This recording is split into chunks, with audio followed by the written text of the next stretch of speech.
Praise the Lord. ദൈവനാമത്തിന് മഹത്വമുണ്ടാകട്ടെ. എന്നെ കേൾക്കുന്ന എല്ലാ പ്രിയപ്പെട്ടവർക്കും കർത്താവായ യേശു ക്രിസ്തുവിന്റെ നാമത്തിൽ ഞാൻ എൻ്റെ സ്നേഹവന്ദനങ്ങളെ അറിയിക്കുന്നു. നിങ്ങളൊക്കെയും ആയിരിക്കുന്നിടത്ത് സന്തോഷത്തോടെ, സ്നേഹത്തോടെ, സമാധാനത്തോടെ, ഫാമിലിയായി, സൗഖ്യത്തോടെ ആയിരിക്കുന്നു എന്ന് ഞാൻ വിശ്വസിക്കട്ടെ. ദൈവം നമ്മോട് സംസാരിക്കുന്ന വചനങ്ങൾ നാം അത് ഗ്രഹിക്കുകയും അംഗീകരിക്കുകയും ജീവിതത്തിൽ അനുസരിക്കുകയും ചെയ്യുമ്പോൾ നമ്മുടെ ജീവിതത്തിൽ അത് വലിയ അനുഗ്രഹത്തിന് കാരണമായി തീരും. Praise God. ഇന്ന് അല്പം നേരത്തെ ചിന്തയ്ക്കായിട്ട് എഫേസ്യ ലേഖനം 3-ാം അധ്യായം അതിൻ്റെ 16-17 വാക്യങ്ങൾ.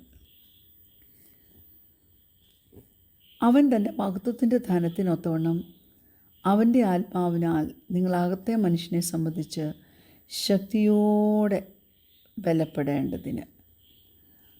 ഇത് പൗലോസ് അപ്പോസ്തലൻ്റെ ഒരു പ്രാർത്ഥനയാണ്.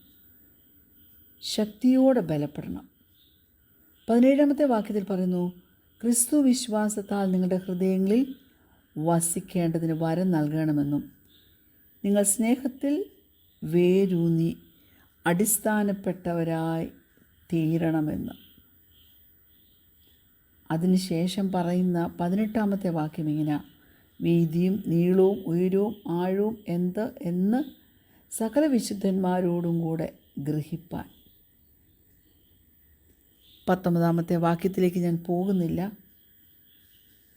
ഗ്രഹിക്കേണ്ടത് വരെ തൻ്റെ ഒരു പ്രാർത്ഥനയാണ്. എഫെസോസിലുള്ള വിശ്വാസികൾക്ക് സ്പിരിറ്റ് ഓഫ് വിസ്ഡം കിട്ടണം.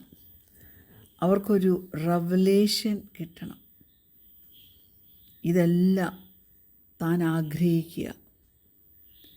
ദൈവമക്കളെ, ഞാൻ നിങ്ങളോട് പറയട്ടെ, ദൈവം തൻ്റെ പുത്രനായ യേശു കർത്താവിനെ നമുക്ക് തന്നു. ദൈവത്തിൻ്റെ അത്ഭുത പ്രവൃത്തി നമ്മുടെ ജീവിതത്തിൽ വെളിപ്പെടണമെങ്കിൽ നമ്മുടെ eyes of our understanding should be enlightened. നമ്മുടെ ഹൃദയദൃഷ്ടി അതിന് ഒന്ന് പ്രകാശിക്കണം. പ്രകാശിച്ചെങ്കിൽ മാത്രമേ പറ്റത്തുള്ളൂ. ദൈവം സകലതും ക്രിസ്തുവിൽ ഏൽപ്പിച്ചിരിക്കുക. എന്നാൽ നമുക്കത് മനസ്സിലാക്കുവാനായിട്ട് കഴിയണം. തിരുവചനത്തിൽ ഹൃദയമെന്ന് പറയുന്ന വാക്ക്, അത് that is the very core and centre of life. അവിടെയാണ് നമ്മുടെ ഇൻ്റലിജൻസൊക്കെ അതിൻ്റെ ആ ഒബ്സർവേഷനെ പോസ്റ്റ് ചെയ്യുന്നത്. അവിടെയാണ് ചില അനുഭവ സമ്പത്തുകളെല്ലാം സ്റ്റോർ ചെയ്ത് വെച്ചിരിക്കുന്നത്, അല്ലേ? ഹൃദയത്തിലല്ലേ? തന്നെയുമല്ല, അവിടെ നിന്നാണ് ചില ചിന്തകളൊക്കെ ഉരുത്തിരിഞ്ഞു വരുന്നത്. നമ്മുടെ ജീവിതത്തിലുള്ള പ്രത്യാശ ദൈവത്തെ അറിയുക മാത്രമല്ല, നമ്മൾ നിറവേറ്റേണ്ട, നമ്മൾ ഫുൾഫിൽ ചെയ്യേണ്ട ചില കാര്യങ്ങളുണ്ട്. സ്പെസിഫിക് കോളിംഗ് ഉണ്ട്. അത് നമ്മൾ മനസ്സിലാക്കിയിരിക്കണം. നമുക്ക് ഒരു നല്ല ഭാവി കർത്താവ് കരുതി വെച്ചിട്ടുണ്ട്. ഒരു നിത്യത കരുതി വെച്ചിട്ടുണ്ട്. പാപത്തിൽ നിന്നുള്ള സ്വാതന്ത്ര്യം തന്നിട്ടുണ്ട്. പെർഫെക്റ്റായിട്ടുള്ള ഒരു നീതീകരണം തന്നിട്ടുണ്ട്.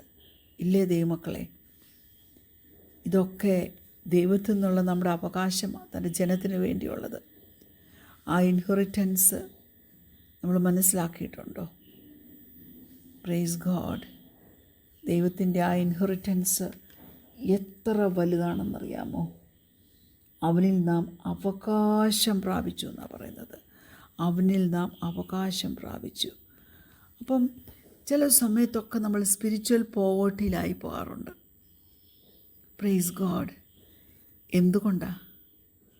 ആ ഇൻഹെറിറ്റൻസിന് വില കൽപ്പിക്കാതെ വിശ്വസിക്കുന്നവർക്ക് വേണ്ടി വ്യാപരിക്കുന്നവൻ്റെ ശക്തി മനസ്സിലാക്കുവാൻ കഴിയാതെ, നമ്മൾ സെർവ് ചെയ്യുന്ന ദൈവം, നമ്മൾ സ്നേഹിക്കുന്ന ദൈവം തൻ്റെ വലിയ ശക്തിയും ബലവും പകർന്നു തരുമെന്ന് വിശ്വസിക്കാതെ, അതിനെ മനസ്സിലാക്കാതെ നാം മുമ്പോട്ട് ജീവിക്കുന്നത് കൊണ്ട് യേശു കർത്താവിനെ മരണത്തിൽ നിന്ന് ഉയർപ്പിച്ച അതേ ആത്മാവിൻ്റെ ശക്തി നമ്മുടെ ഉള്ളിലുമില്ലേ ദൈവമക്കളെ?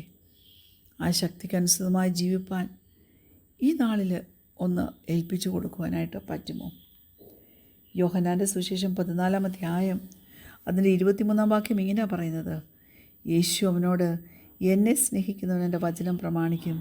എൻ്റെ പിതാവ് അവനെ സ്നേഹിക്കും. ഞങ്ങൾ അവൻ്റെ അടുക്കൽ വന്ന് അവനോടുകൂടെ വാസം ചെയ്യും. Praise Lord. ദൈവത്തിൻ്റെ ആ മഹത്വം, according to the riches of his glory, സകലത് നമുക്ക് തരുവാൻ, പെർഫെക്റ്റായിട്ട് തരുവാൻ ഒരുക്കമുള്ളപ്പോൾ അത് പ്രാപിപ്പാൻ തക്കവണ്ണം നമുക്ക് ദൈവസന്നിധിയിൽ ഏൽപ്പിച്ചു കൊടുക്കാമേ. നമ്മുടെ ഉള്ളിൽ വസിക്കുന്ന ദൈവമുണ്ടല്ലോ, യേശു കർത്താവുണ്ടല്ലോ, നമ്മുടെ ഉള്ളിൽ വസിക്കുന്ന യേശു കർത്താവ് നമുക്ക് തന്നിരിക്കുന്ന പ്രോമിസാണ്. ഞാനിപ്പോൾ യോഹന്നാൻ്റെ സുവിശേഷം 14:23 വായിച്ചത്. ഹല്ലേലൂയ. അവൻ നമ്മളിൽ വസിക്കും. Praise God. ഹല്ലേലൂയ. ഈ ടു ലിവ് ഇൻ എന്നുള്ള ആ ഗ്രീക്ക് വാക്കിനകത്ത് വരുമ്പോൾ പെർമനൻറ്റ് ഹോം എന്ന, ഡ്വെൽ, വസിക്കുക എന്ന് മാത്രമല്ല, പെർമനൻറ്റ് ഹോം, സ്ഥിരമായി നമ്മുടെ ഉള്ളിൽ വാസം ചെയ്യുന്ന ഒരു അവസ്ഥ. ഞാൻ പറയട്ടെ, നമുക്ക് വിശ്വാസത്താൽ പ്രാപിച്ചെടുക്കാൻ കഴിയാത്തതൊന്നുമില്ല ദൈവമക്കളെ. നിങ്ങൾക്ക് നിങ്ങളുടെ ബൈബിളുണ്ടല്ലോ സ്വന്തമായിട്ട്. നിങ്ങളുടെ കാലിൻ്റെ മുട്ട് രണ്ടുമുണ്ടല്ലോ, യൂസ് ദം. ദൈവസന്നിധിയിലിരിക്കുമ്പോൾ ദൈവം നമ്മെ പഠിപ്പിക്കും. നമ്മളിലുള്ള സ്പിരിച്വൽ സ്ട്രെങ്ത് എത്രയാണെന്നും നമുക്കത് എത്രമാത്രം വേണമെന്നും ദൈവം നമുക്ക് മനസ്സിലാക്കി തരും. ദൈവത്തിൻ്റെ ആത്മാവ് നമ്മുടെ ഉള്ളിൽ വേരൂന്നി വസിക്കട്ടെ. സ്നേഹത്തിൽ വേരൂന്നി നമ്മുടെ ഉള്ളിൽ വസിക്കട്ടെ. അത് നമ്മുടെ ജീവിതത്തിൽ വലിയ ഫലങ്ങൾ കൊണ്ടുവരുവാൻ തക്കവണ്ണം നമുക്ക് ഇടയാക്കി തരും. റൂട്ടഡ് അല്ലേ? പലപ്പോഴും റൂട്ട്സ് നമ്മളെവിടെയാണ് കാണുന്നത്? മരം അല്ലേ? ജീവനുള്ളൊരു ട്രീയുടെ ആ റൂട്ടാണ് സോയിലേക്ക് ആ മരത്തെ ഉറപ്പിച്ച് നിർത്തുന്നത്. അവിടെ പാറയുണ്ടെങ്കിലും ആ റൂട്ട് എന്ത് ചെയ്യും? ഇങ്ങനെ ട്വിസ്റ്റ് അറൗണ്ട് ദ റോക്കൊക്കെ പോയി അല്ലേ? റോക്കയിലും വേരയിലും ഒക്കെ പിടിച്ച് ഗ്രൗണ്ടഡായിട്ടിരുന്നു കൊണ്ട് ആ ചെടിയെ വളർത്തും അല്ലേ? ഫ്യൂച്ചറിൽ ഒരു തെറ്റ് വരാതെ, തോൽവി വരാതെ, അടിസ്ഥാനം ഇളകിപ്പോകാതെ വണ്ണം വേര് ഒരു ചെടിയെ എങ്ങനെ ഹോൾഡ് ചെയ്യുമോ അതുപോലെ നമ്മെ ചേർത്ത് പിടിക്കുന്ന ഒരു നല്ല ദൈവമുണ്ട്.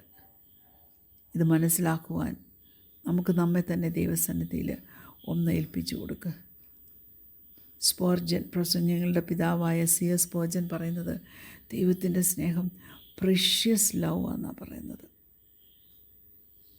നമുക്ക് മാത്തമാറ്റിക്സിനെ കുറിച്ച് ഒന്നും അറിയത്തില്ല, പക്ഷെങ്കിൽ ജിയോമെട്രി എല്ലാം കൂടെ നമ്മളെ പഠിപ്പിക്കാൻ നോക്കിയാൽ അതിനകത്ത് നമ്മൾ വെൽ ട്യൂട്ടേർഡായിട്ട് വലിയ സ്കോളറായി എന്ന് പറഞ്ഞാൽ നമുക്ക് കാര്യമായി ഒന്നും ആഴത്തിൽ അറിയത്തില്ല. നമുക്ക് ദൈവത്തിൻ്റെ സ്നേഹത്തിൻ്റെ വീതി, ഉയരം, ആഴം, നീളം, അതായത് ദൈവസ്നേഹത്തിൻ്റെ എല്ലാ ഡയമെൻഷൻസും മനസ്സിലാക്കാൻ കഴിഞ്ഞിട്ടുണ്ടോ? ഇല്ല. കാരണം അത് അളക്കാൻ പറ്റുന്നതല്ല. എത്ര റിലീജിയസ് ആയിട്ടുള്ള ആൾക്കാരാണെന്ന് പറഞ്ഞാലും ഞാൻ പറയട്ടെ, ഒരു ഫോമൽ തിയറിയായിട്ട് പലരും അതിനെ കാണും, ഒരു സെൻറ്റിമെൻ്റൽ ബിലീഫായിട്ട് അതിനെ കാണും. പക്ഷെ പൗലോസിന് അതവൻ അനുഭവിച്ചതാണ്. അവനത് റിയലായിട്ടുള്ള ഒരു ഫാക്റ്റാണ്. അവന് ക്ലിയറായിട്ട് അത് മനസ്സിലായ ഒരു കാര്യമാണ്.